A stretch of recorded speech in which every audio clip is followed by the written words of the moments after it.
Hey, everybody. Welcome back to The Collective. We have another fantastic show for you today. I am pumped for this one. We are going to be talking all kinds of awesomeness. So let's get started. Actually, before we do that, I'm skipping my own stuff because I'm so excited. Y'all should be excited too. So like the show, subscribe to the channel, hit the notification bell, do all the good stuff. That way you get emails whenever we go live. And we are good to go. It looks like Corey just dropped off. Unfortunately, he's having some issues, so we'll deal with that shortly. If you have any thoughts, questions, comments, anything at all during the show, hit us up, put them in the comment section, and we will engage those throughout. Let's get some intros out of the way, and then we will jump right in. Eric, we're going to go with you first. 10 to 15 seconds. I'm timing. What do you got? Yeah, I'm a Washington State police officer, a patrol commander now. I'm really into wellness, hence the platform, trying to help everyone get a little healthier and health, lifestyle, mindset. Nice. Connect with these guys. So good to be back. Love it. It's been a while too. I was like looking at the timeline. It had been a while. Whenever we started talking about Sisyphus, I don't know when that was. Ooh, but that was a couple months ago, I think. Yeah. Gino, how about yourself? Sir. Yes. Down in sunny yet rainy right now, Tampa, Florida, in the good old United States of America. And I'm a behavioral scientist by trade. Do a lot of work in the soft community pertaining to self-mastery, spiritual fitness, and identity management. Love it. And it has been a while for you as well. So we're stoked to actually get a chance to talk to you again. Sean, how's life out in the mountains right now? Things are good, but it has been a little while since the boys have been on, but I've been tracking their every single move. And to Eric's point, I think the last time you were on was we were referring to Sisyphus, but we've moved a few boulders since then, buddy. So just saying, stick every around. day, every day. It's been good. And looks like Corey's back with us. Corey, you want to hit us up? 10 to 15 seconds. Who are you? Where you come from? All that good stuff. Sorry? Hit us up with a quick little intro on who you are, where you come from. Yeah, well, my name's Corey Hatt. I'm the founder of Mad Hatter Industries. I come from Ottawa, and right now I'm in Toronto, just here for the weekend. I'm going to be seeing the Green Knights tonight. They're having their open house, and then over to Canuck Moto, another better-known business in the motorcycle industry. Sweet. That's going to be awesome. So let's get right into this conversation. Now, I'm going to put up a slide so we can all see it, and then I'm going to read this question off, and I'm going to get your guys' thoughts right off the bat. Here we go. With Father's Day approaching, I have an interesting topic for you and the guest to brainstorm on. How can we teach our children situational awareness without coming off as paranoid? Given the crime rates these days, it's crucial that they develop a sense of awareness similar to what we learned in the military, but tailored to a balanced civilian level. I think this is a great question. I'm going to give it to Eric first. What do you think? What's your first thoughts on this?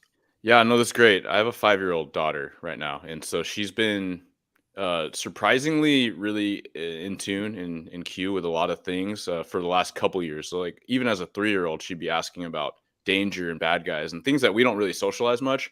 But to this question, I like the idea of just praising the type of activity that you see that can be aligned with situational awareness, but that doesn't, come off as something that you think is going to feed this fear factor, right? And so for her, she's extremely observant. She has a really keen eye. She just picks up these little things, and I'll just praise that, right? I'll say, hey, like, that's really cool awareness.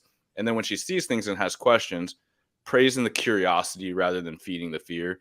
And then that could even be an example of asking her how she feels about something, like something stands out, someone's screaming over there. She's asking why they're screaming. I'm like, well, what do you think? That could be a number of things. They could be upset. They could be just talking loud.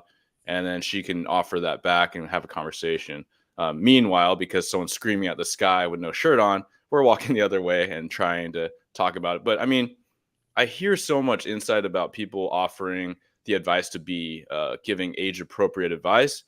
I don't know what that means yet, and maybe the other gentlemen can key in on their maybe more vast fatherhood experience, but I think it's so kid-dependent. And so just be in tune with that and, give grace and solicit feedback, connect with the people you know in your other relationships. I really like that. I'm going to go to Corey. What are you thinking on this one? For me, it's just really taking them out to the country and getting them to the basics of understanding at night, what to pay attention to, plants for situational awareness. It kind of started there with us, going out every time we can. We have the farm we can go to, which is fortunate. There's a lot of hazards there, but for crime and whatnot, we just try to instill them basics of what to look for out in the forest and with people that are just off. Never opening up the door to strangers. That's a drill. Knowing how to deadbolt the door. We have a few things for security, and then just drills, but basic fundamental stuff, tracking and getting out into nature and understanding what's a predator and working from there in the civilization. But the way things are going, I try to stay away from the city with the kids unless we're all together and going for a family outing, but it's always a visit. It's never really a long stay. Yeah, absolutely. Gino, what are you thinking on this one? Dude, so, for me, so I've got a 3-year-old, almost 4, and I've got a 9-month-old. Now, what's unique in our situation is that most kids, like they like being surprised, right? They like that jolt, right? And kind of not expecting something, right? My little one does not, right? So we've actually had many discussions, right? Not using these words, but the difference between preparation and paranoia, and being prepared, and kind of what that means and what that looks like, to know when something or someone is coming, or just being in tune and dialed in within her environment. So we play games, right? So like the idea of, keeping your head on a swivel. Well, what does that even mean? Right. So, we take a deep dive into that, like not looking at your iPad, right? Like every few seconds or every couple minutes, whatever that looks like, look up, look around, but make it fun, right? Because for her, she does not like being surprised. She does not like having things kind of come out of left field. So that kind of works to our advantage, and it makes it a little bit easier to facilitate. Now, for other kids, I honestly, I couldn't tell you, man, because truly it is child dependent. And yes, there are certain developmental milestones that you want to be mindful of. But I think in our case, we've kind of used her personality to our advantage to help kind of ascend her ability to dial in a little bit more, to prevent the issues she's naturally prone to having, and having a little bit of anxiety and being upset, right, when she does get surprised. Yeah, absolutely. Sean, where are you coming to on this one? Well, I think that the boys kind of hit it already. For our 2 sons, who are now kind of 19, 21 years old, it all kind of started with simple games: punch, buggy, no return. Everyone knows the punch, buggy game.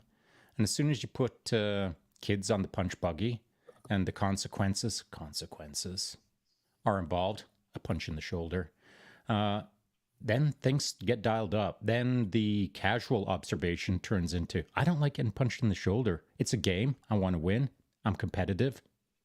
That's how our 2 boys have kind of been brought up in this, to not just casually observe the world, but to really observe the world and start forming patterns, and then understand that if you're not paying attention to those things, there are consequences. So urban setting or rural setting, it's our job as parents to help our kids be comfortable in both of those settings, to not only understand what it means to stand in it and feel the urban setting and feel what is kind of quote unquote normal, so that you can understand when things aren't normal.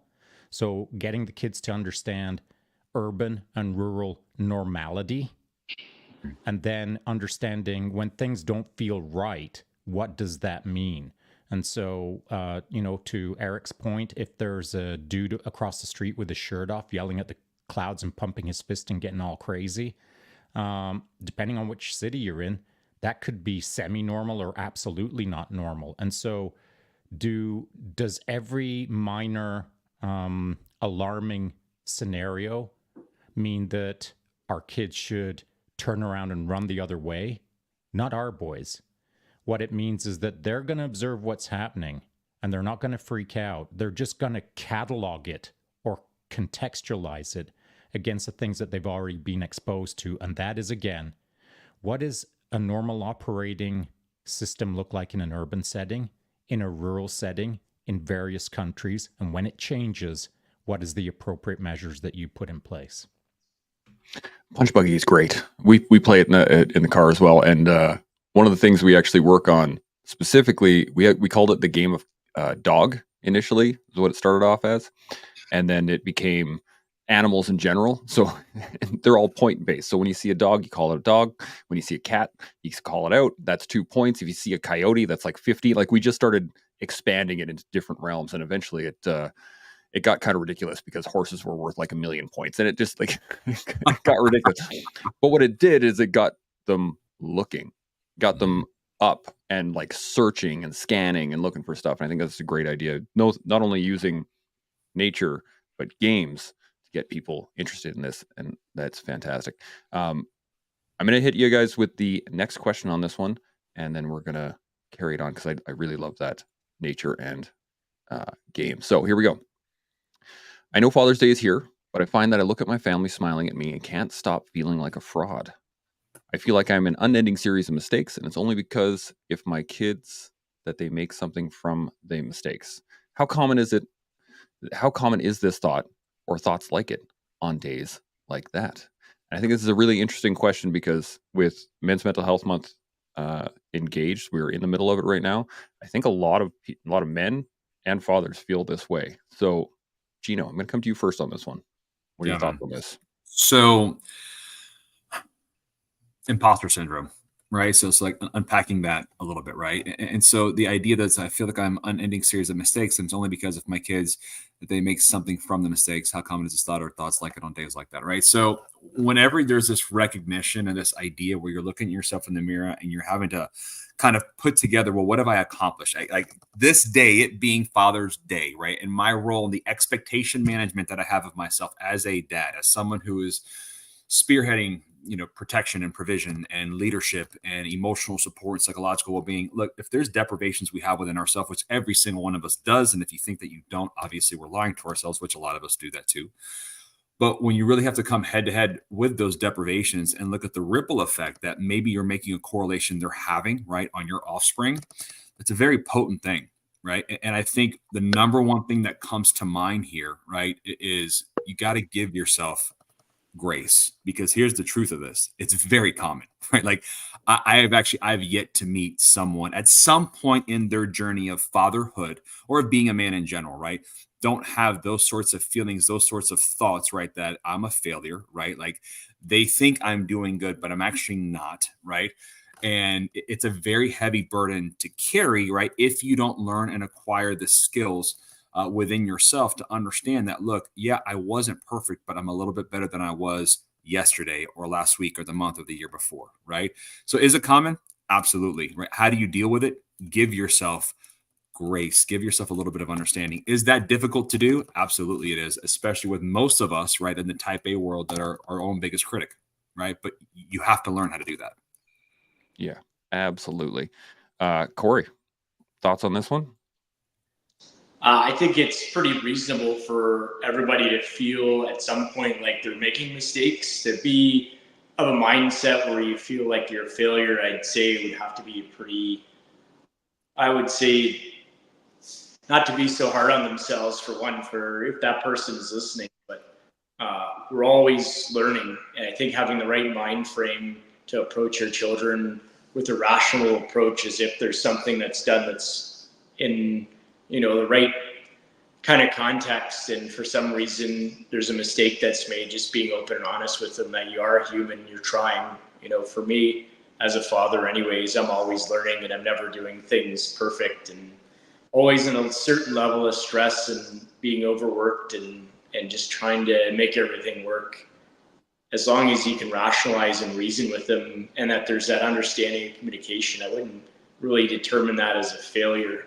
Even feeling it in that imposter syndrome, yeah, we're all basically just kids trying to figure out our way through life on this crazy rock spinning through space. And, the reality is none of us have our shit together. We come across collected as best we can. Our kids idolize us, but at one point they're going to grow up and realize we were just people and we did our best. And as long as you're doing your best, I really think, and learning from the mistakes you make and being honest and open with your children on those mistakes when they're made. For me, especially when I lose my cool, it's very tough to stay calm, cool, and collected 100% of the time. And as long as you're not reaching out and hitting your children, and there's anything serious happening that's putting them at risk, I think it's all quite reasonable in the path of life that you're going to make mistakes as you go through, and you're trying your best and you're learning the lessons and teaching them those lessons, then I wouldn't say having to think you're a failure would be a wrong mindset. Just to be kind of more humanistic with yourself and reasonable that you're going to make mistakes. And yeah, all of us are figuring it out.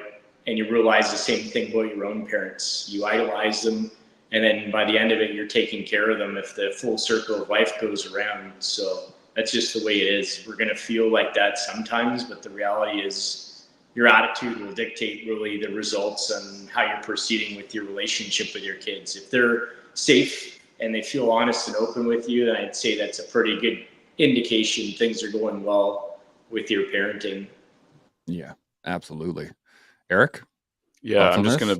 Yeah, absolutely. Yeah, I'm just gonna build off what these two gentlemen said. I 100% agree with everything that I've heard, and I'm processing it for myself. I think it starts with introspection. So for the writer, we have to make some assumptions because the context isn't there. But I'm gonna make the assumption because you're tuning into this network, the collective. You are a driven dude. You are a driven man who's trying to do the best he can, and that's already you're ahead of the curve, right? You're asking this question of yourself. You're feeling guilty of yourself, so you really care. So you're already a great dad. You already have all the makings and the framework to do that. I think that going off of what the other guys said, like take stock, right? So give grace, absolutely, and then zoom out, right? Like to help your introspection, look at where you're at in the context. And I said, yeah, sure. With society, we see a lot of social ills. I think the vast majority of all social ills in my country, the collective dudes country, right? Like our world is because men aren't stepping up.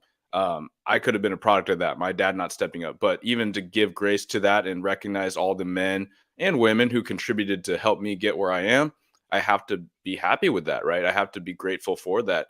At the same time, I've certainly had times where I had so much intent to be XYZ for my wife, for my daughter, and literally talking about like how I'm going to be patient, how I'm going to put the phone down, put the work computer away, be plugged in.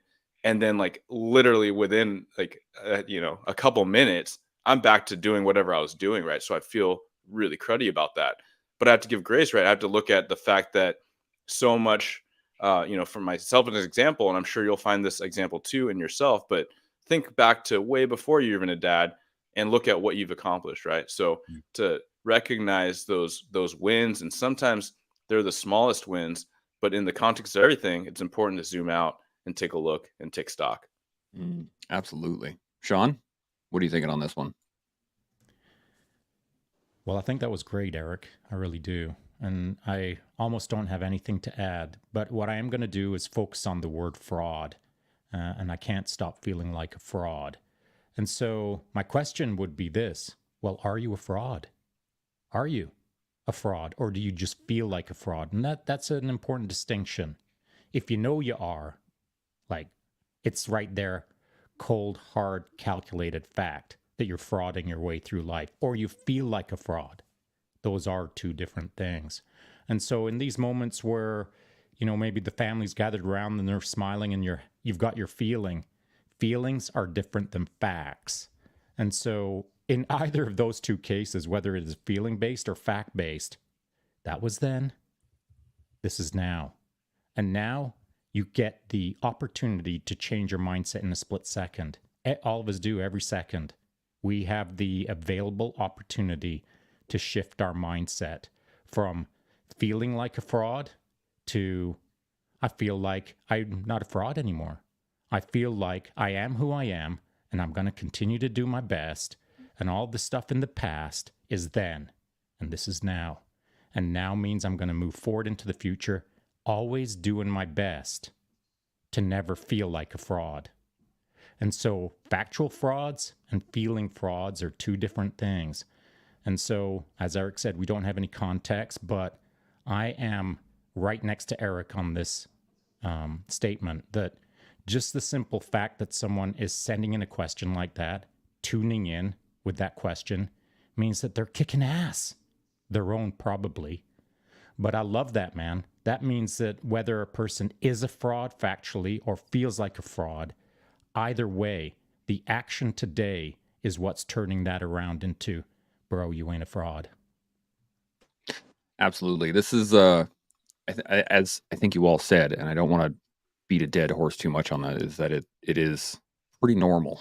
these thoughts and these feelings are pretty normal. So It's I always 1,000 say, points or whatever if you find a horse to beat, though. there you go. If I can find one, on the road. Now those are the sent in questions I have, and I really appreciate you guys hitting those right away. They're fantastic. The thing that I want to start off with the conversation here is, what is it? What is fatherhood to you guys? What does it mean to you to be a father? And in the world that we live in now, it's 2024. We have our own social issues regarding men and all this other stuff, and it's Men's Mental Health Month. What does all of this mean to you as a father? Eric, I'm going to start with you. Yeah, can I cut in? Because part of that is I wanted to add something to the prior question and conversation. And, Corey talked a lot about the idolatry, right? Like the idolization of your parents. And I want to say that part of the gentleman's last question, I want to reflect that we don't have to be perfect. We shouldn't be perfect. We shouldn't appear to be perfect. And so much of that, going into Chance's question, what is it to be a dad? It's to be a leader. It's to be a foundational, a guiding force, a navigator, a supporter in your family unit. But on top of that is to show in all that, it's to show how to pick yourself back up, right? How to handle adversity, how to admit mistakes, how to say you're sorry.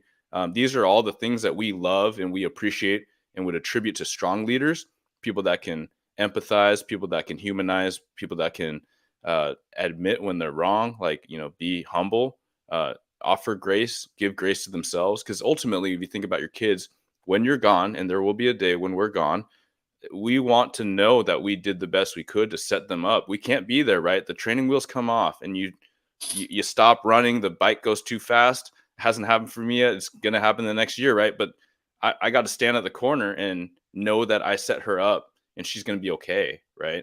And so I don't know if I have 2 days left on this earth. I don't know if I have 20 years, 40, 60, right? But I have to know that I'm doing the best I can with what I'm doing. And part of that is just recognizing fault, and it's okay. Teaching them it's okay. I love that. Gino, thoughts?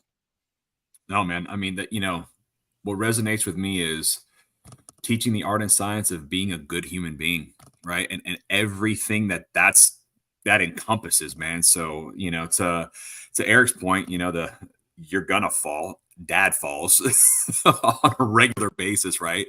But it's the nature and how you pick yourself up and you keep one foot in front of the other, right? And you don't just sit there on the ground crying, waiting for someone to help you. Like, get up yourself, right? You can do this. I've got belief in you, but more importantly, you've got the belief in yourself. I think that really is the thing for me personally, right? Is instilling that sense of confidence, instilling that sense of understanding to at least give the fundamental pillars of what it takes to walk through this journey of life. And that's a funky thing too, man, because we talk about, success and being successful and not being a failure, right? And those are all constructs, right? I mean, in a very real sense, there's expectation management that we put on those things.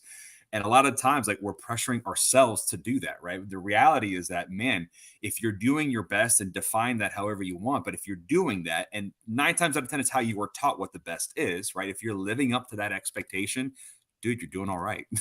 You're doing all right, right? And just stay steady, right? Steady growth. You're going to get knocked off the horse.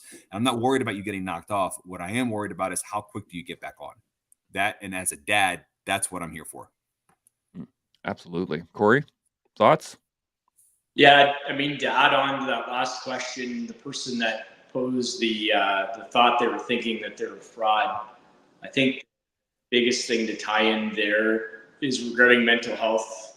I've had a few friends, I think I've been there myself, where you can see that as a warning sign. If you're feeling at that point and it degrades to a point where you feel like your family would be better without you, it's a real slippery slope to go down. And then there's a need to reflect and possibly get the help that's needed to work on yourself and your relationship with your family and kids. If anybody out there listening feels like that, that's an indication that things probably aren't right in terms of every month is really mental health month, but being June with men's mental health, that question that's posed kind of brings me to the point of a few friends I know that passed away that I feel came to that point. And if there's anybody that is feeling that way, it's important to just realize that, obviously your family is much better with you when you can nurture a relationship with your kids and your wife to where they feel safe and loved. That's really a good spot to be in. And there's absolutely no way you should feel like a fraud. Trying to be perfect is probably something that's in all of our characters, and to be the best dad and to feel like you're not meeting your own expectations, really that's just probably because we set really high bars for ourselves and everything we do. But at that baseline, that fundamental level is, do you feel safe among your kids? Do they feel safe with you, your wife?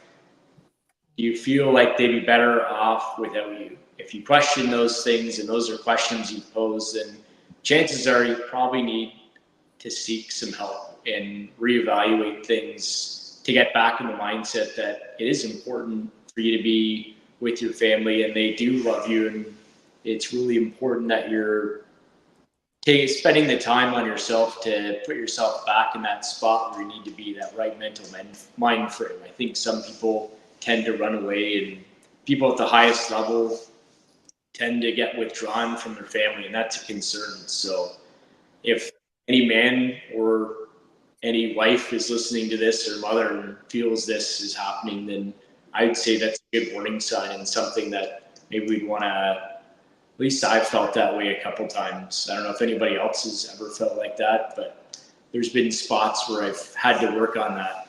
So I think that's kind of potentially where that question may have come from, where that person says they feel like a fraud. That could be an indication of, going down a slippery slope. So I just say, segue into doing what you can to assess where those feelings are coming from. And like Sean had said, just look at, the value and what you're bringing to your family, and the fact that you are awesome and loved and needed. And that support pillar, like, it's really important to be doing what you can to show up for your family. And if that means working on your own self, then that's really critical that you work on that. Yeah, absolutely. That's a great point. Sean, thoughts? Yeah, I took some time to eyeball everyone here on the panel and categorize everyone into a pattern. And that pattern would be, generally speaking, high performers and or men that ask a lot of themselves, ask a lot of their performance, who would contextualize themselves against the best man in the world rather than the most mediocre man in the world. And so that's kind of a slippery slope of the previous question of, am I a fraud or not? Versus who? Versus like the most squared away man in the world, whoever that is? Or versus yourself a year ago? Or versus you now? And so let's just think about that for a sec. Where you're getting your signaling from. And so I'm just going to break out 3 phases. And so you've got the self-evaluation of you in an isolated bubble, let's say in your living room, where you're observing the scene in front of you as your family smiles at you, and maybe you're starting to feel like you're a fraud, but you haven't been out of your house for 2 years. I know that that's a bizarre situation that I'm setting it up as a scenario that probably isn't the case, but where's your context in that moment? Okay, so now you're out of your house, and you in the last 2 years you've hung out with 3 families, and those 3 families are hard hitters. They're hard chargers. They're super squared away. There's not a shred of dysfunction in them, which is impossible, of course. And so maybe someone would be contextualizing themselves as a quote unquote performer, as a husband, as a male role model, as the man of the house, contextualizing yourself against almost an perhaps unachievable standard that's being put out by other families. Now, maybe that's not the case. Maybe now it's a case of you're surrounded by super cool people or super dysfunctional people. Either way, it doesn't matter. But you don't need to evaluate yourself in this third phase, in this third scenario. Because you know what? The world will let you know. And here's how. Because I get it on a pretty regular basis now. And this takes time. This is difficult for someone who's got kids who are 3 years old or 5 years old or 7 years old. But when they're 15 and 17 and 19, here's what you hear as a dad. I hear it freaking guaranteed a handful of times per week. You'll hear this. Man, your kids are good kids. They were raised really well. And my default answer is this. That's because my wife did a good job. I don't try to get involved with that. I don't try to make any claims on that. I just try to do me and hope that my boys picked up on what it means to be a man, whatever that means nowadays. And as men, we're all trying to figure that out still. And so I did my best. But I did my best with a fire team partner, my wife. And so as a man, Father's Day coming up, all you can do is all you can do, and that is your best. But right now, to evaluate yourself against the wooden ruler as a context at a 7-year-old kid versus a 17-year-old kid, the world will let you know if you've done a good job or not. You don't have to evaluate yourself. Your friends will let you know if your kids are good or not. You'll hear it, guaranteed, whether you like it or not. You know what you won't hear? You won't hear this. Your kids suck. Because no one talks about that. Your kids are totally dysfunctional. You blew it, pal. No one says that. So if you're hearing your kids are good, you did a damn good job. And if you're hearing crickets, chances are you've got to start doing better. That's just a thought. Got some work to do, yeah.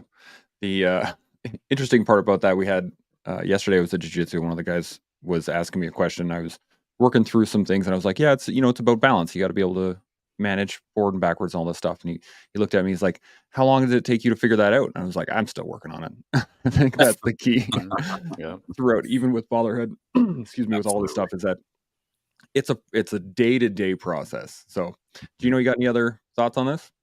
No, man, that was beautiful, man. What Sean just said was spot on. That was really good. Like really, really good. Yeah. So Eric, any additional thoughts? Yeah, I just love kind of where Corey started out, and just to expand on that just a little bit is that, that self-care portion, right? If we're in this place, in this space, we're talking about Father's Day and men's mental health, we are frequently, especially this community, the collective, people tuning in, you're more likely the person that you got that warrior hat on, you got that archetype where you're fighting battles, you're going out, you're winning wars, you're winning wages, you're bringing money home, you're taking care of your family, you're doing all these things. And then you also have this martyr complex, right? This archetype where you're sacrifice. And then what's left for you, right? So if you're feeling low, like, in what I'm doing enough, ask yourself, right? Take inventory. Like, what are you doing for yourself? And, I was just talking to the dudes before we start recording, kind of my own self-check lately is like, I try to do a lot, and I get fueled by that. But at a certain point, you have only so much bandwidth. You only have so much time, and just trying to invest in myself to allow myself just to be in nature more, right? And not feel guilty about it, because for a little bit, I'm like, I should be writing or spending time with the kid or working or spending time with my wife, or all three of us, or figuring out the next thing, right? The next side project, the next thing. But it's like, no, you can just be. And whatever that is, you know what feeds you, whether it's just unplugging, whether it's hanging out with your friends, just the fellas, like that's important too. And then a lot of the times you have these kinds of conversations, especially if you're intentional about having these conversations, where not just surface level, let's not talk about work. Let's talk about being men. Let's talk about our challenges. Let's talk about parenting frustrations. And a little shout out to Man Morning. Like, it's just this blog and the social media that I've been looking at. And I've been doing that with a couple of my buddies, that unless we're intentional and scheduling something monthly, it's not going to happen, right? Because you get sucked back in. So we end up having these really constructive conversations, and it's usually just, it's usually not super deep, but sometimes it's like, hey, I'm trying to figure out how to talk to my wife about this thing, or I'm trying to figure out like what to do with our kid in this behavior. And pretty quickly someone else is like, oh dude, my son did that like 2 months ago. I did this and this and this. And then you're like, okay, cool. Like, I'm going to try those things. But again, it's just allowing yourself that space and that grace. Absolutely. Corey? One thing, what do you got? If I throw this in there. So, and this actually came out from a study, I think out of UCLA, about a year and a half ago. So children, actually each of us, right? Every human being. So we have over 400 psychological traits that have nothing to do directly, right, with our biological mother and father, right? There's ties to ancestors, right, that maybe it skipped a few generations or whatever the case is. But I know so many dads and moms will say, where did this kid pick this up from? Like, I don't do that. Mom, you don't do that either. Like, where does that come from? And then there's this like kind of a blame game and guilt trip that follows. And it's like, well, was that me or was that her? And I just really want to highlight the point of how important it is that when you're looking at your child's performance as a human being, yes, there is this idea of the nature versus nurture, but at the same token, you have to understand how powerful the nature part is, right? They are their own entity. They are their own person. And yes, we are responsible for them. But I think it's really important, especially when we're in those downslopes, right? When, maybe we're a little disappointed or we're angry or we're upset and we may beat ourselves up. Like, what am I doing wrong as a dad here? What am I doing wrong as a parent in general? We have to understand that, we kind of say it in jest that our kids are mini me or just like her mom or just like her dad, whatever the case is. But truly, they are their own person. And you have to really embrace that and not do the blame game and look at yourself for maybe some of the challenges that they have, because, man, you can end up in a kind of a dark place kind of fast if you do that, right? So it's just kind of want to put that out there as a fun fact for everyone to know that, yeah, you've got this thing, but it doesn't mean it's literally a mini you, because it's not. They're their own entirety being, like they're their own thing, right? And it's just your job to hold their hand and guide them as best as you can. Love that. That's a great point. Corey, any thoughts on this? Yeah, always. I mean, I think that's a great point. They're going to be who their personality and their thoughts and actions that will ultimately eventually dictate their career path in future. But it is our job to do our best to impart on them, the right values and ethics in terms of parenting. Really, on Sean's point, the wife does so much on my aspect. It's really like a yin and yang thing. Like, I push hard. Sometimes I guess I'm a little bit too strict, versus a wife could be a little bit softer on the boy versus the girls, but there's always a yin and yang. There's a balance there where it really is a partnership. It's really tough to do it on your own. I can't imagine single parents, how they do it. It's really, like, at least from my perspective, I was fortunate enough to be raised by my grandparents anyways, who stayed together, and to see that solidarity. Kids need, when they look at their parents, they need to know that they can feel safe ultimately.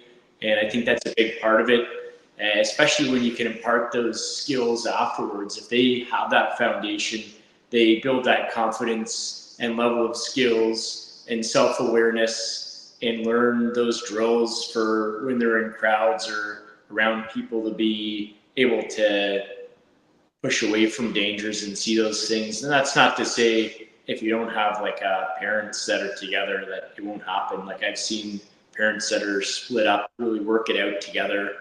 In fact, in my soccer, I just started reffing or coaching soccer, and that's been a real humbling experience in learning really kids and personalities, and a real parenting test, I'd say.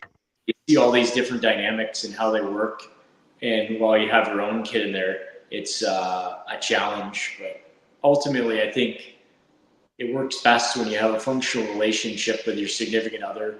There's a push-pull effect, and it's all based on like a foundation of love and well-intentioned meaning that brings that baseline of security and safety, where kids just want to feel safe, and they do need a little bit of structure. And like Sean had said, that ultimate compliment is to hear like your kid's a really amazing kid. That's probably the best compliment any parent could feel. And reflecting on Father's Day, it's one of the best things you can accomplish in life, is creating another life and being there for it. And I personally don't think there's enough you can do. Yeah, you'll probably always have that imposter syndrome and feel there's room for improvement. And that's part of the beauty of life, is that constant circle that keeps going round and round as you're pursuing that art of perfection and what needs to be done better, but not be too hard on yourself at the same time. Be realistic and practical.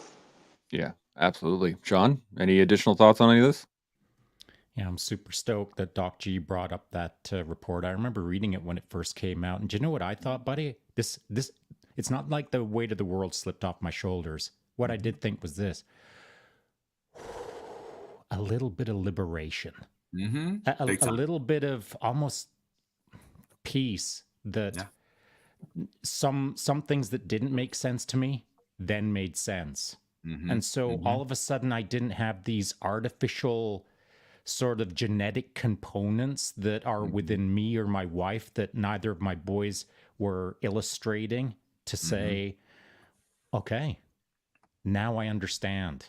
And so to build off of that, so thanks, buddy. That was freaking awesome. So to build off of that, just yesterday, I was standing outside of Hooper's Bakery, and a buddy walked across the street, and it's a wide street through Main Street. He's walking down the sidewalk, and I started chirping at him, and he started chirping back, which, you know, I usually win. And so he eventually invited me up to his house and said, "Come on over for a mocha." I was like, "Mocha, you nerd, you weakling. No way." Anyway, I said, "I'll race you." So I got up to his house, and we sat down. We hung out, and we haven't hung out like that in his backyard for, I don't think we ever have. But if we have it, it's like out of my memory long.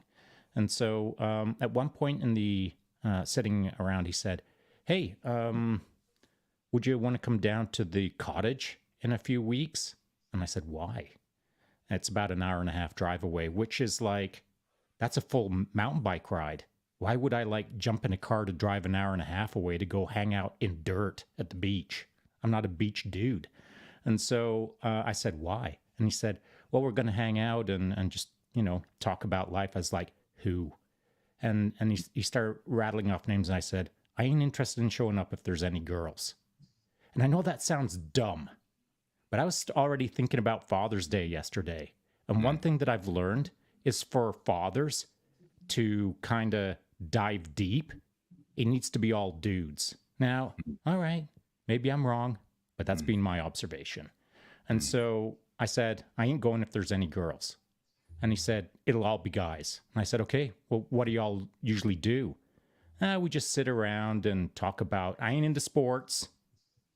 So if that's the deal, forget about it." "Okay, no sports." I was like, "So what are we going to do?" "I'm not interested in wasting my time sitting around in the dirt, bro. Like, it's got to be something that moves the needle for me to head out to the dirt." And he said, "Well, what we'll do is we'll sit around and we'll eat big chunks of meat." I said, "Good. Now you've got my interest." "And then we'll sit and stare at the setting sun and we'll talk deeply." I said, "Okay, I'm in." And so, like, I don't know what we'll end up doing, but I do know what I'll end up doing, and that is getting right to the heart of the matter, of whatever the matter is in the moment. Because there ain't enough time on this planet left for me to dabble in the weather, to dabble in the, what's the latest fishing lure that you're using, pal? I ain't interested. That was then. This is now. The time that I've got left, I'm trying to move a needle. And so that needle requires going deep, not shallow. And so I'm into these kind of conversations where we actually touch on things that aren't often talked about. So when I hang out with those guys, one of my jobs, in my head anyway, is to make them comfortable with the realization that the conversation that I'll be entering into with them is a conversation that should happen more frequently. Now, I don't want to ram it down their throat and say, "Pick up what I'm putting down, bros." My job is to try to figure out in the moment to make it natural that all guys do this, to make it authentically cool that dudes can just sit around and go deeper into a conversation rather than be uncomfortable with the conversation. And I don't know how I'll do that. I'll figure it out at the time. But I'm going there to eat steaks and talk about life with guys that I hope are able to move with me in the conversation until eventually I can step out of the conversation and they can take over. And that's kind of what we do over here. We pick a topic, we start cracking into it, it starts unfolding, and then we eventually get into the meat and potatoes of the real topic at hand. So how to do that with other dudes? Well, maybe this is the pro tip show. So I'm going to bounce this back to you guys and see what you think for these kind of moments. How best to enter into a conversation with a general small group of guys who want to talk deeply, but are uncomfortable talking deeply, aren't used to it. And so what would you suggest in these moments? Jiu-jitsu. Jiu-jitsu is a great one. Yes. Corey, you want to elaborate? Some of the most profound things have been heard from people around the mats when I've watched and have been choking the life out of people. It's just amazing the unique things that people go through. It's very therapeutic, and it's just funny that the things that people say are really, really just basic revelations in life, little nuggets of wisdom, and then watching people work through things and improve, and it makes them come out of their shell in a way that literally you wrestle out those trepidations or hidden issues. I guess afterwards, like, this is why Seaway was a club for me, was because I was going through some issues and I had a really hard time justifying driving back an hour to go to jiu-jitsu, which was in the same direction of where I worked, in the opposite place where I lived. And yet I did it, and then got into it after the first class. Having a beer cracked open afterwards was like one of those things where, like, all right, I found my people. And it's probably been like, when I have a really rough week and things are really, really stressful, I need to get on the mats. For me, like, it's just as much as it is for others, it's a community-based team and individual sport.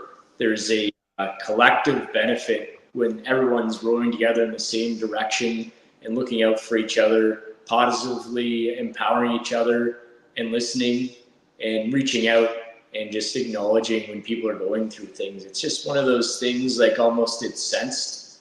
But what Sean was saying, like, yeah, being in front of a fire, howling in front of the moon, and eating, good meat, a good chunk of carcass, that's a great way to do it.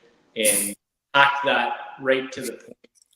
Get like a 3-5 minute round, and that'll really bring out, some fundamental things that you might be going through. You might find those answers that you didn't know you needed to know until like round 3, or like after that submission or triangle choke. But it gets there, and then listening to what other people are going through makes you realize you're not alone, and your problems aren't really that sort of unique, and you're not a failure. There's a lot of people out there that are dealing with the same issues, which is sometimes just trying to survive on the mats. Yeah. That's a great point. There's nothing quite like being about seeing stars when you actually, that makes you think a little bit closer. Yeah. Gino, you got any thoughts?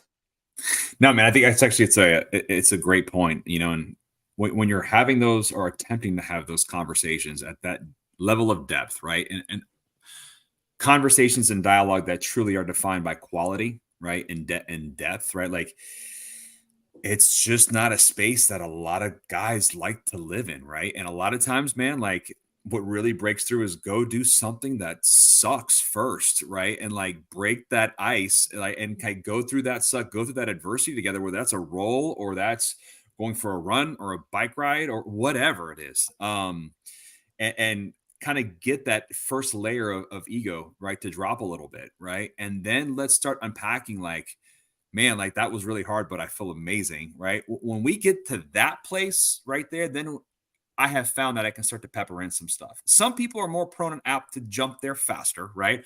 But more often than not, we have to include a little bit of suck on the physical side, right? And really get that rocking and rolling, because a lot of times, and I will tell you, Corey, to your point about jiu-jitsu, man, I mean, like that, anything that is physical, mental, and social in nature that encourages a collective, right? And really pushes forward collective consciousness as a group is very powerful, right? So for some people, it's jujitsu. Other people, man, it could be painting. Other people could be horseback riding, like whatever it is, right? But the idea of having this connectivity through an activity that pushes the senses, right? And it gets you to think in a different way. It shifts the gears in which you're applying your mental models to daily life to then engage at a different level of consciousness and conversation.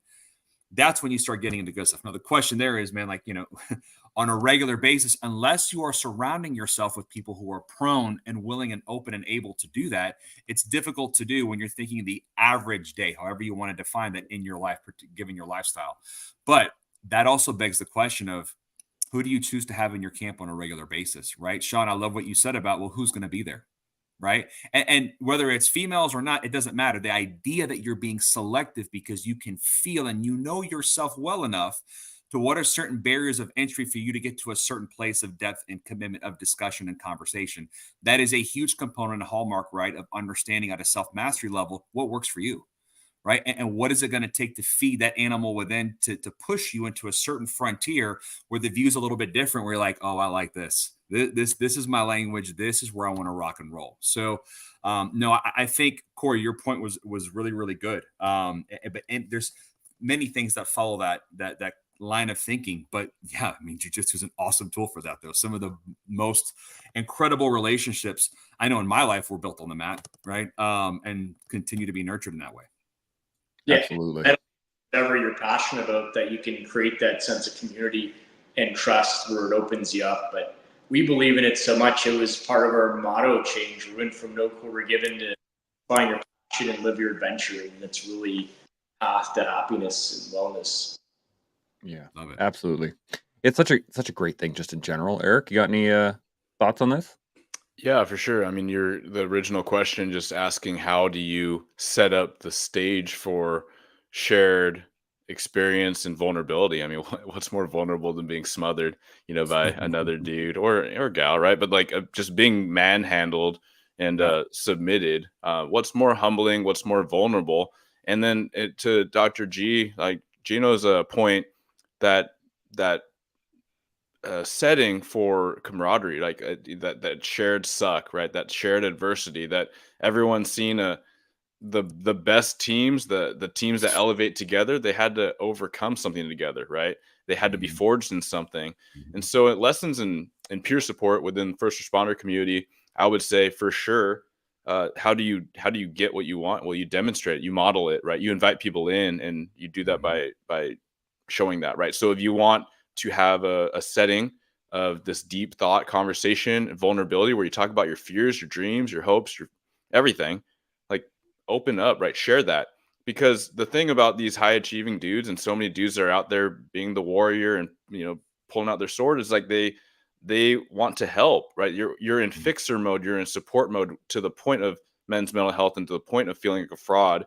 You're not paying attention to yourself, right? You're not putting your own oxygen mask on. So by offering that, right, it might be something as simple as like, hey, I'm going through this thing, fellas. I know that you guys have some insight, and your buddies are going to jump in and they're going to start offering, right? They might not be thinking that they're going to open up themselves, but it'll naturally gravitate that way when they feel empowered in the group, that they're all fostering this growth and this kind of communal development. This brings an interesting thought to my head in the fact of you'll never know your group definitively until you start asking these questions, right? Like if you have the same dudes that you've been hanging out with for years and years and years, and you always talk about the same thing, your fishing lures or your gaming or whatever it is that you've been doing, and the moment that you say, hey man, I'm really struggling with this thing, and they start making fun of you, or they start putting you down, or they it goes negative, that's an immediate indicator to go, this is not the people I need to be around. And my question to you guys is, what then? Right? Let's just say you all of a sudden realize that, man, my circle is not supportive. My circle is not the crew that I want to be around. And I really want to be like those dudes, or I want to be like that guy. Or, you saw a video of a friggin' Navy SEAL and you're like, that guy looks awesome. I want to be like that. Then what? What advice would you give to somebody that finds themselves in that situation? Eric, I'm going to come right back to you. What do you think? Yeah, I think for me, I've experienced some aspects of this, right? Where I have like my old buddies when we were all on the street together in patrol, and then we went different directions with specialties. Some people left police, some people moved away. And then like I have to healthfully recognize that I'm never going to have that again, but I can have a version of pockets of that, right? Where I have some of those buddies I still work with on the day to day, not in parallel. We're not going to calls and arresting people together. We don't have that shared suck, but we still have relation, right? And then I have buddies completely outside of work that I can talk to for certain things, right? I think that's one of the slippery slopes and double-edged sword of social media and connecting with guys like you. So I'm gonna pump you guys up a little bit, but it has been one of the most rewarding things to be able to hop on and connect and have these deep conversations with gentlemen like yourselves that are absolutely the iron that sharpened my iron. But at the same time, it's become, in a way, and I've talked to my wife about this, dissatisfying when I go to my circles and I'm like, well, I don't go out and ride bikes with Sean, and I don't go out and roll with Chance, and I don't, we don't talk philosophy on the daily. We do it here and there, but then I don't have like a guy like that is like a collective dude in my day-to-day life in my community. But I absolutely, if I'm honest with myself, I have pockets of that, right? I have guys that I can go sling weights around with. I have guys that I can talk deep with. I have guys that I can talk family with. It might not be the same person, and that's okay. But to the point, I guess, to go back to the question, recognize where you are finding those things, where you are getting validated, challenged, and lean into those, right? Because we got to be really selective with our time. To Sean's point, right? Our time is limited. And regardless of the age you're at, if you start to realize that more and more now, it's a gift. Like, it pays into itself. I feel very fortunate reflecting on a couple really hard incidents I went through. One was certainly near death. And I feel like it was that Phoenix rebirth where I'm like, okay, now every day I have is bonus time, because it could have been a done deal. I have to remind myself of that, right? Like, I'm not humble enough to recognize that every moment of every day I get sucked in these little dumb things and squabbles and drama and these neuroses that don't really freaking matter, right? But at the end of the day, I'd say, like, the people that make you feel best and grounded and challenged, like, just cement those. Absolutely. Corey, thoughts on this? Oh yeah, I got a lot, and I think first thing is about the community and the people you hang around, and really how that lifts you up. You should really follow your gut when it comes to hanging out with the right people. You'll know when you're not hanging out with the people that you should be hanging out with, and we've done that. I've done that, and I've made the mistake, but I've also wanted to see how it would go and giving people the chance. But that people you associate yourself and look up to, it's really important to keep that community. And I say jokingly, like, our group of people that work with me in our company is what makes what we do worth it. It's the community and the people that support us, and it's kind of a motley crew of misfits that love each other. It's not a club, it's a crew that love each other, and they're just we're all unique in our own ways, but we raise each other up. And I've always looked up to people that I've met and worked with in the different walks of life that I've done in circles that I've moved this business into. And I really do wish I had more time to spend with them, like what you were saying about not having a chance to roll with Chance or ride with Sean and sling weights, with the doc. It'd be great to communicate and get together with everyone. There's always more I wish I could do, and I do wish that I had that time, but you do what you can with what you have. And what you said, how life is short and you have to make every moment of it, we believe in that really fundamentally, and it's been so ingrained in our culture. We've made that shirt, Momentum Mori, to reflect on the fact that one day you will die and death comes for us all, as basically a motivator to take the most out of what opportunities you have to nurture and culture those relationships. And I really feel like, at least personally, I'm in a good space, and I really love everyone I'm around with and look up to, but also together we raise each other up. It's always been the mentality where a rising tide lifts all boats, and when we go together in the same direction, help each other out, there's a lot of benefit from that. And Navy SEALs are all right. They look okay. They get those Hollywood deals, but there's some real beauties everywhere you go in the Rangers, and a lot of guys from 6th Squadron or wherever. There's a lot of really good people out there doing amazing things, and when you get a chance to connect with them, you just know when you've met somebody that you aspire and look up to because of that. That's something that they have that connects you with them, that's very similar to what you believe in and ascribe to. And being that consummate professional, focusing where your feet are at, always working on helping others, having that integrity to do the right thing even when people aren't looking. There are people like that everywhere you go, and it's important to collect and spend time with them as much as you can. That community is really key. It's what life's all about, and ties right to mental health. Doing the right thing with the right people, you know, and feel when you're in that groove. Yeah, 100%. I think the reason why I brought up a Navy SEAL is because they never stopped talking about Navy SEALs. So that's probably why it came up in the first thing in my head. Gino, you got any thoughts on this? That's awesome. Man, the power of impermanence, right? I think that's a really, really important thing here when we're talking about growth as an individual, right? And as your interests grow, which they should, right? Which your passions should grow, which they should, right?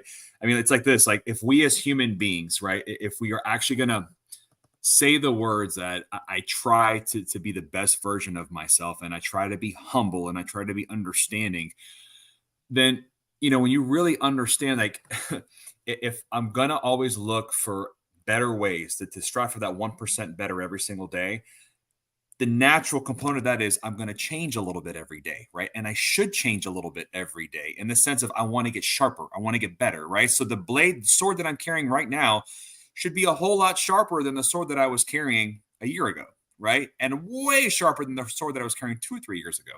The whole reason why I say that is because when you're thinking about relationships and how dynamics shift, inviting and welcoming that change, as scary as it is, as uncomfortable as it can be, right? It's also a really, really good thing as well. Because if you really embody the fact of, look, man, I don't care what the relationship is, it could be with my child, my spouse, my parent, it's all temporary, right? Because Eric, to your point, we don't know when our last day is, right? And then, you know, without getting into belief systems and all that kind of stuff like afterlife, like, but right here, right now, what we're looking at, right? All of it changes, right? Like when I'm growing, if I know I'm growing as a child, right, from 8 years old through adolescence, my foot size is going to change, or at least it should, right? But, you know, if that doesn't happen to you, then I get it. It doesn't happen to everybody, but it should, right? But the whole point is that if I'm going from a size 7 shoe to a size 12 over the span of 6 years, there's growth and I need new shoes. Just like a human being, if my mind is constantly growing and my heart is growing, the people I'm surrounding myself with, because we're a tribal species from a collective perspective, right? I should grow and want to seek and be thirsty and hungry for other interests and people I can learn from and people that I can pour into. That's normal. That's natural. That's good, right? But being okay with the coping side of letting go what once was, that's where we get into some difficulty, right? And that's really where confidence and belief and authenticity introspectively comes into play. And that's always a byproduct of how much work are you doing within on the daily, right? Because if it's really getting you to a place to understand that, look, as an individual, right, as someone knowing what it is that I stand for based on my constitution, I know that I'm always going to welcome and invite new relationships as long as there's alignment in shared principles, beliefs, and values. Right. And I'm okay if we cross paths with, like, that's good. Like if we don't always see eye to eye, I'm down for that. But if I know you're a good dude, right, and if I know that you're striving for the same things, right, I want to be around you. Right. I want to see what you're doing. How can I learn and how can you feed off me as well and encourage it and welcome it? It's the letting go part of what the once was. That's where it gets difficult. Right. But it doesn't have to be. Right. If you are already walking into life in general, relationships, knowing that this is going to have a chapter, right? I don't know when a chapter ends, right? But it's going to have a chapter. And at some point, that chapter is going to come to a close. It could be death or it could be shifts and changes in life. I don't know. But if you start with that expectation, it sure does help. Yeah, absolutely. Sean? Oh, what do you got, Corey? Just to segue to what the doc said, that good people attract good people. And like my feels. Yeah.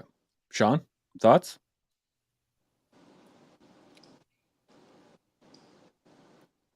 Sorry about that. Oh. Yeah, I do have some thoughts, and it's based on what the doc just said. And so I find it interesting that he used the analogy of the shoes. As you grow up, your shoe size changes. But you know what shoes have?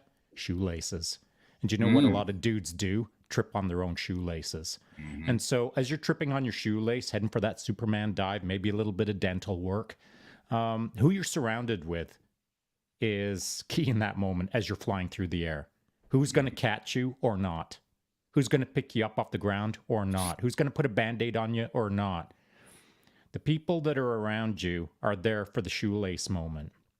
And so the shoelace moment is all around you at all times. as an example. At a campfire, all sitting around, it's the evening, you're watching the setting sun, you just finished the big chunk of meat, everything's good. And then some dude says something dumb. And dumb to the point of like everybody target locks him and thinks, where did that come from? And it's that moment that all the dudes at the campfire get to determine where the conversation's going to go. And we all say dumb things from time to time. Now, the difference in that moment is who wants to be cooperative and who wants to be competitive. And I got a little bit of it's not that I got a mean streak in me, I've got an edge. And so when someone says something that doesn't either make sense to me or doesn't, whatever the case is, it's not that I'm going to get chippy with them right away. But what I don't do is back up. I kind of dig my heels in. And as I've said in the past, sometimes when I dig my heel in, I need a freaking backhoe to dig me out. And so I'll dig my heels in. I'll maybe consider being chippy with them depending on where they go. And so life isn't full cooperation, man, at the campfire. And life isn't full competitive at the campfire. It freaking ebbs and flows. And it's your job to know who you are, when to bite down on your mouthpiece and not say jack, and when to open up and say what's on your mind. If you're a highly competitive person with an extremely strong opinion, sometimes you just got to shut up. Sometimes you've got to figure out a way to let the conversation flow around the campfire, and then, when it's appropriate, make your point without being competitive. Be cooperative at the campfire. If you're a competitive person, try to figure out how to blend the two. But at the end of the day, whatever I feel at the campfire, my overarching task in that moment is to move the needle. Move the needle at the campfire, because the needle probably isn't moving itself. Maybe the campfire conversation being organic and authentic and slowly taking its time to maybe realize that the sun is set. That ain't enough for me sometimes. Sometimes I push a bit too hard. And if I'm pushing too hard at a campfire conversation, now whose job is it to shut me down? It's the campfire crew that's sitting there. So never, ever, we've talked about maybe putting someone up on a pedestal, or we've talked about who shapes and guides us. Never, ever fall victim to the idea that the person who's the most large and in charge at the campfire gets to freely run over everyone at the campfire. We've all got our own 1% in that moment. You don't get 100%. And so use your 1% wisely during the conversation to move the needle rather than be a jerk. This is a great point, and we've mentioned this a number of times through all of the different conversations that we've had. Of people are always saying that I just love to be around people that are like-minded. I love to be around people that do the same things as I do and feel the same way about things and talk about the same things. But there's got to be a point where you have someone that's going to push back against you. And there's got to be that point where you look at somebody as the example of what not to do as well within your life, because you can get trapped in an echo chamber pretty quickly without any real thought. It'll just kind of happen. And so I'm wondering if perhaps you guys have any examples. For me, my biological dad was a almost perfect example of what not to do as a father. And there's been a lot of lessons I learned from that specifically once I realized it. But I'm wondering if you guys have any examples of people that you kind of have in your life, or perhaps even just ancillary people in your life that are examples for you of what not to be as a father, as a man, as a human being. Eric, I'm going to start with you. What do you think? Yeah, and I've talked about this pretty publicly, but I had a terrible relationship with my dad. I know a bit of your story, Chance. It's quite different, but I think that the big thing is just like for that earlier question from the guy that felt like the fraud. I think that when we zoom out again and we think about the world of dads, or these absentee dads, or these never should be dads, right? Like we're all doing pretty dang good. At the same time, I think those lessons are really important, right? Like you see these things and they make impressions, in in police work, seeing some really terrible situations with kids. And I remember being like a 20-something-year-old with, you know, just doing my life as a single dude and being like, holy cow, I could take these little ones home right now back to my house with my other dude, my buddies, and we could make a way better life for these kids. And it's just saddening that there was nothing that would remove them from their home, just knowing that it was just tumultuous. I think that those things can be informative, right? Like they can motivate you, they can inspire you to go the other way. Just as much value as the people that are doing it right. And those are so valuable, right? That modeling, whether it was in your own household growing up or whether it was the household that you got invited into with open arms. I certainly had that, right? I had those model families. So yeah, it can be a big thing either way. Absolutely. Gino, any thoughts on this? Yeah, man. Not that this is a difficult one for me, but I was very fortunate in the sense of like, and have been my dad. I'm very close with, right? I've got a really strong, tight relationship with him, and I've had a lot of mentors, older mentors and advisors in my life, right? Who are 25, 30 years older than I am.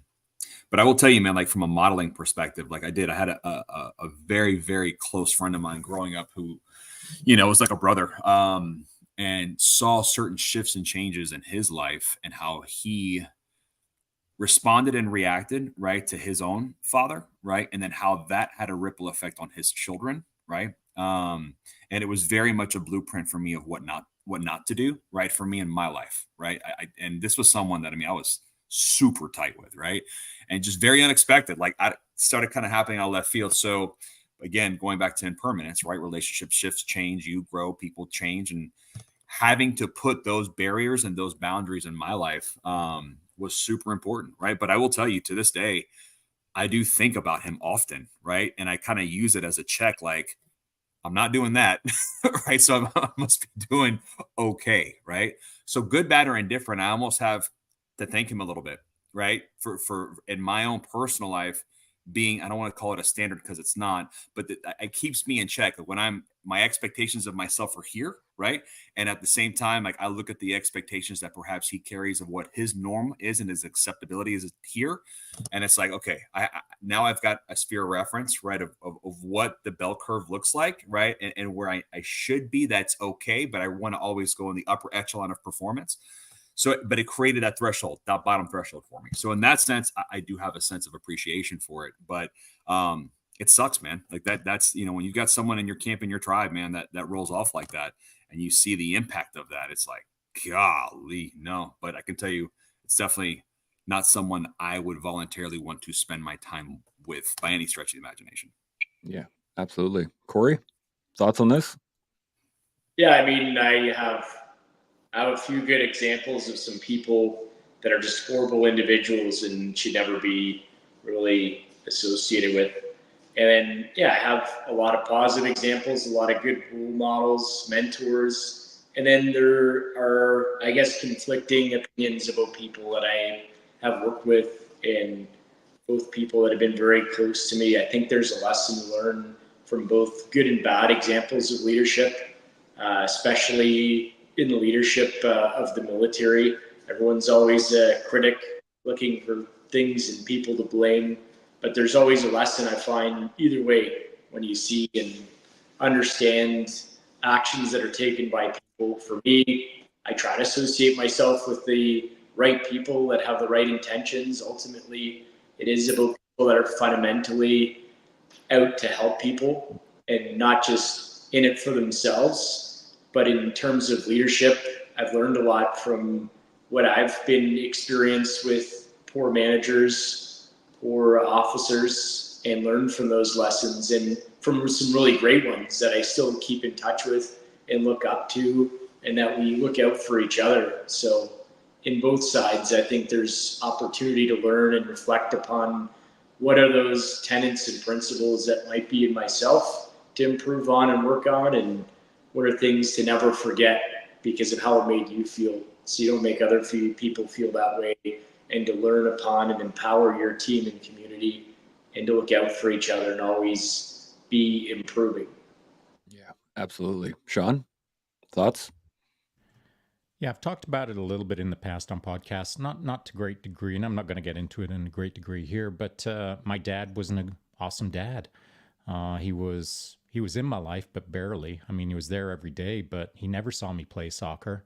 He never saw me shoot a squirrel. He never saw me catch a trout. He never, like, he just was hardly in my life. He'd work, he'd drink.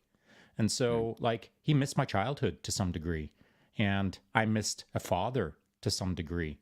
And so that doesn't mean that, like, he was evil incarnate. It just means that he could have done a better job. But his generation was a different generation. Their job was not to raise kids. Their job was to make money and then be part of a family to some degree.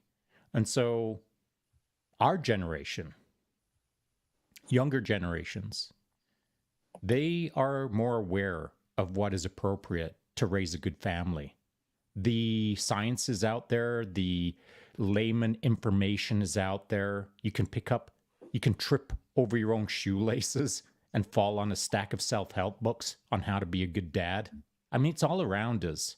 Casual advice on freaking bus stops on how to be a good dad. So where do you fit into that spectrum of being a good dad versus not being a good dad? Well, it's all context. From the bus stop context to the who was your dad context. And so I've created my own context of what it means to be a good father, a good husband, a good dad. And that comes out of my own experiences. And it also comes through observing my friends, through good people that are in my life, them doing it well, and me modeling their well done into my life. So when I, at the start of the podcast, I'd stated that my best understanding of how good a job our family has done raising our kids is through the voices of others telling us that we've raised good kids. That's a great metric. But there isn't a day that I don't pay attention to how sloppily or not I'm doing my job as a father. I always try to do my best, but there's times when I know I haven't done my best. But it's those times that I haven't done my best that give me context as to, I got to try harder. I got to do better. And so the messaging is all around us all the time if you're paying attention to how to be a better dad. And if you're missing all the messages externally, you know it inside. You know when you're being lazy. You know when you're being sloppy. You know when you're half-assing it. And you feel it.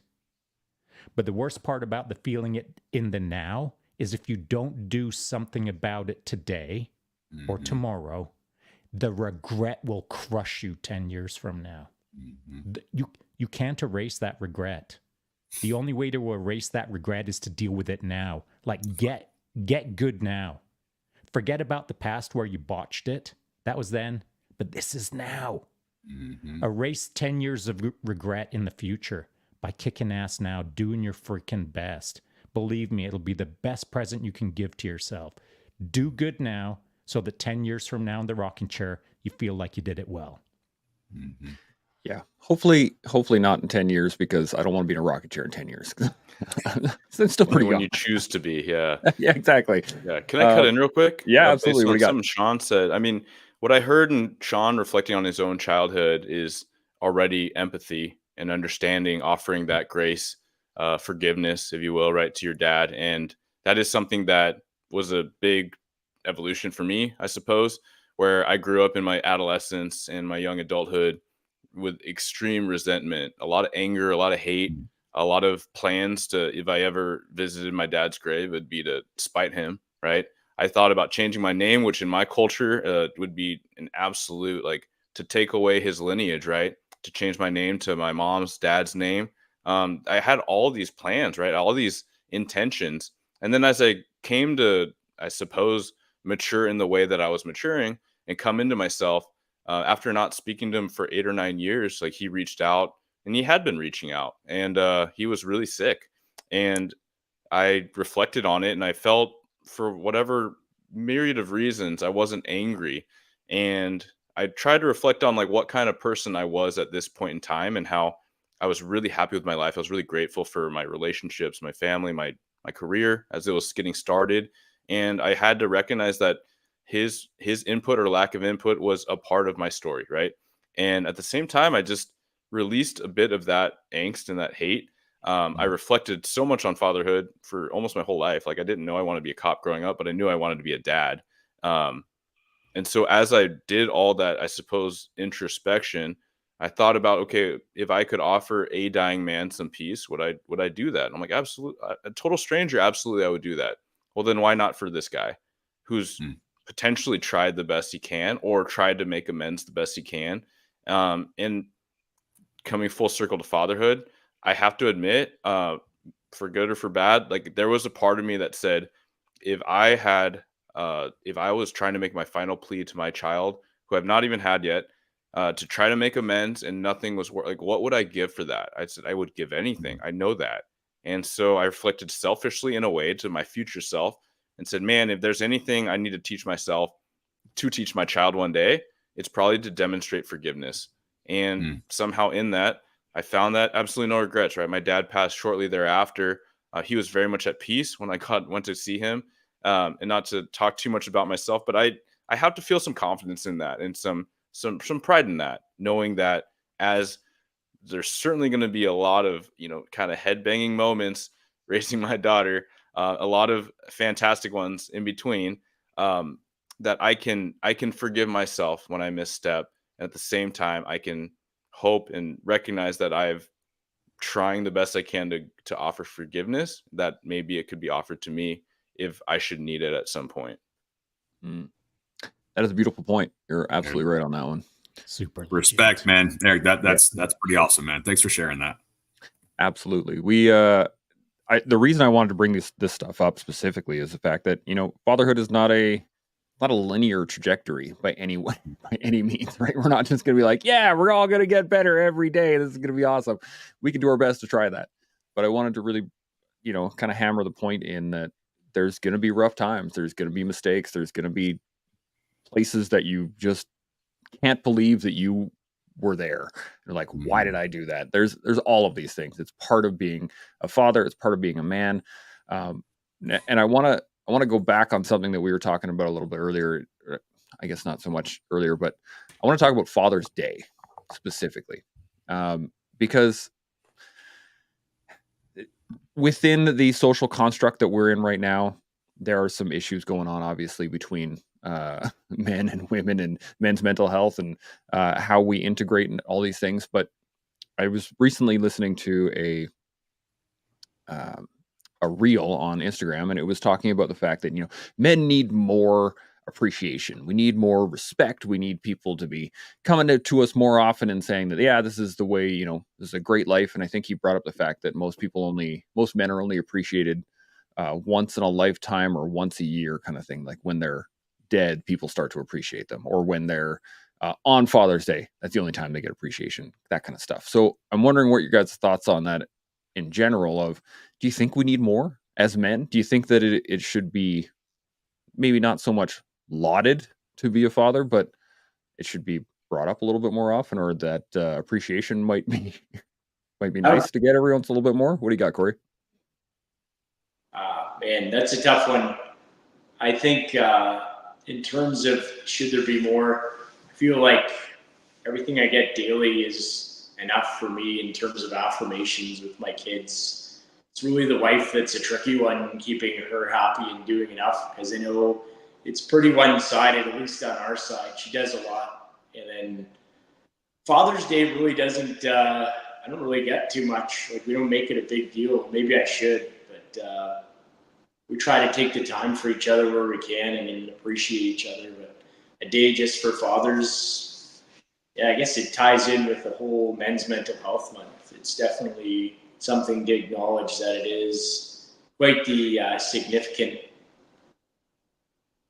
just impact on every child's life, having a father there and what they do and the legacy they leave and how important it is for that child's development. There's always room for improvement, I think, for fathering, but to really nail it out of the park, that's really something commendable and that should be celebrated. I also got to run right now. It's a little bit past my time here. I got to really bounce. I'm sorry I got to leave, but it was really great chatting with you guys. All good, brother. Always good to have you on. We'll get you on another time. And I always love chatting with you. So we'll have you back very soon. Don't worry. Don't feel bad. I just have a few more as well. Talk to you all later. Yeah. See you, buddy. Eric, thoughts? I mean, yes and no. I like you just said, I agree. I don't need more validation. I'm very appreciated. The appreciation is relayed so much by my circles, by my wife. I know I'm loved. I know I'm cared about. I think it just depends, right? There's probably, I'm thinking about certain household art like models that may not be just firing ideally, right? Where communication is such an opportunity, right? And I'm curious what Dr. G has to offer on that, but it's a lot of times it's love language, and it's just how you're showing up or how you're paying attention or intention. I think most people are doing pretty good, but maybe it's just we're just not seeing each other in the right ways, right? Like we're all showing up in some way, but not getting full credit, if that makes sense. But yeah, we don't make Father's Day a big thing. It's such a fun age, as Dr. G feeling too, where it's an age where it can be so much about the kid and making it fun for our kids, and that's rewarding to me, right? So like feeding into her is fantastic. At the same time, I think it was like a couple years ago where the timing just worked out best for a bunch of us, like old kind of work buddies, to get together for an out of town, and we were all gone. Like most of us were all dads, and we were all gone for Father's Day, but all the wives thought that was kind of funny, because we got to be together and revisit those memories and celebrate and reunion. So it's kind of a mixed bag from my perspective. Yeah, absolutely. Gino, what are you thinking? So there's two sides to this one for me. I mean, at a personal level, man, no, I don't, we don't make it a big deal at all in my house. And I think the thing there is, for me, first off, my kids didn't ask to be born, right? Like that was on me and my wife, right? So the idea of me needing additional validation or appreciation from them, it's not something that I seek. Could that change? I don't know, right? But where I'm at right now, every day that I get to just be a witness to their existence is a blessing, right? And I'm thankful for it.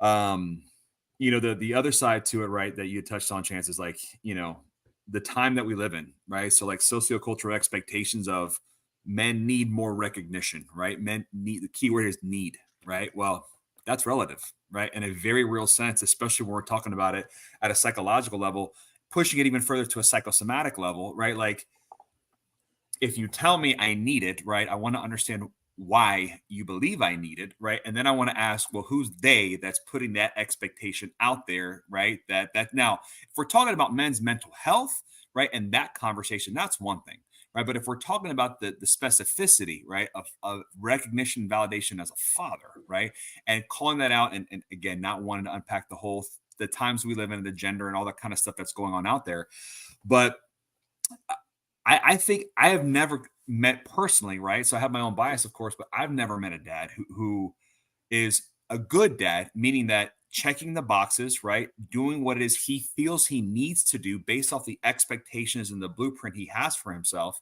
on what good performance is as a father, feel like he is not getting enough accolades, right? Or enough recognition. It's more of a, man, as long as the kids are good, right? And I see them happy and I see them thriving, like that is it, dude. Like that's all I need. I don't need extra pats on the back for doing a job that I signed up for. Like it's on me. It's not on them, right? And I fall into that camp.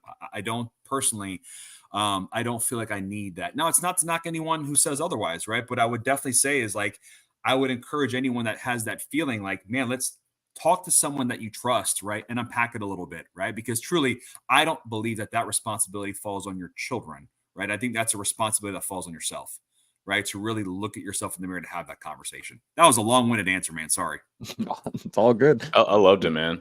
Yeah, I 100% agree. Sean, you got any thoughts on this? Yeah, Doc G stole my entire speech. And because we're totally in a line with that. And I'm going to break it down super simple, maybe 3 words. As a dad, you're supposed to give, not take, but eventually you'll get. That's the way I look at Nice. it. And so, Nice. the idea is, and it's playing out in my household right now, I give as best as I can. I'm not looking for 12 holidays per year to celebrate being a dad. I'm just trying to be the best dad that I can. Now, the problem with society, to some degree, is that there's a bit of victim mentality out there amongst men where they're not getting enough spotlight. How much spotlight is enough, bro? How much spotlight do you need? Yep. How much bright light will wash away the bitterness? And so find your way to give. Give. Stop taking. And when you think you've given enough, then it's about time to take. Frickin' give some more. Eventually, you'll get. Now to my point. Father's Day, of course, in our household, has generally run this way. And this is the case for any moment in our household. Birthdays, Mother's Day, Father's Day. If it's Mother's Day, my wife tells me what she would like to have as the meal for the evening. And then it's my responsibility to make it and smash it out of the park. Birthdays in our house look like this. Whoever's birthday it is, except for mine, I tried my best to cook whatever they want. And I mean, it's a challenge. It's kind of like reality TV. They try to screw me over sometimes with a ridiculous recipe. And I do my best to crack it out of the park. And it's not quite a running joke, but it's a kind of a fun family tradition that we all kind of look forward to now. Oh my goodness, you want me to cook Cornish hen in an orange reduction sauce? What the heck is that? Okay, I'm on it. And so family traditions is what we're talking about right now. Father's Day is a family tradition. So how you set it up in the early days is how it plays out in the later days. So I'd encourage any young fathers, any young family fathers to start setting up your program for the next 10 years. The fun that you'll want 10 years from now is the fun that you create now. Fun in our household is the event challenge.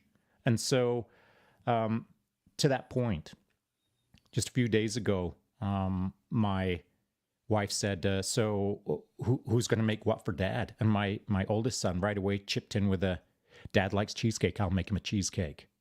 And so what does that mean, that tiny little moment, It means that my son has paid enough attention and given it enough thought that he makes a good cheesecake.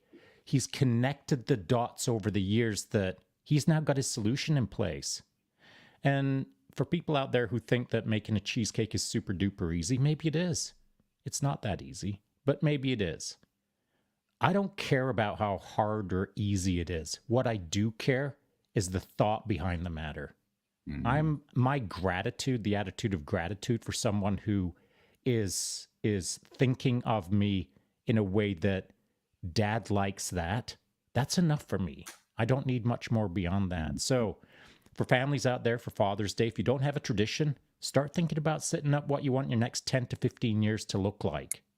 And then the little moments, they're the real magic. And again, for all the fathers out there who are moaning that they don't have enough spotlight on them, freaking give rather than take. Yeah, that's a great point. I was thinking as you guys were talking is that most of the people that are complaining that they're not getting enough spotlight or not getting enough adulation. Oh, and Gino disappeared. Yeah, the people that aren't getting enough adulation are usually the people that aren't working hard enough. They're not doing enough in the household, and they're just kind of wanting more. And I think that's a big part of it. But I was looking at the poster that you have in the background there, Sean, that says "Best Dad Ever," and I have a similar one upstairs. How can they both the be bedroom. true? Obviously, I'm the winner. I mean, that's Some just the way kid it is a liar. But that's kind of the point, though, is that those are the things that I really enjoy. Those are the things that mean the most to me, is when my sons make something for me without me asking, without me, and like I don't need it by any means. But I have a little painting that Kinley made for me one year that it just says, "Dad, you're my hero," and I was like, "That's freaking amazing." And it's literally a painting. It's just blue, and it's got like a picture of him stamped on it, and it's amazing. But those are the things that I appreciate the most. Is, to your point, Sean, of like people are the things that I think mean the most to me aren't pushed upon somebody else. They're given to me. Let What me do you just got? show you this. This is how important being a good dad is to me. Right next to all of my titles and accommodations and all of that good stuff, I've got this thing sticking up here. And this is one of my sons did this, even got the old frickin' popsicle sticks on the back. Nice. And so some of the things these are his words, not mine. And so when you think about these kind of things, how your kids view you, like if there would have been words on there like jerk, goof, idiot, the words that are on there are chosen by my son with his own experiences, his own mind, his own understanding of who he thinks I am. And so if you pick up something like that and you're not happy with the words that are on there, maybe it's because you think you're running your life one way, but you're actually running it another. That's just food for thought. That is a great point. Eric, you got any thoughts on any of this?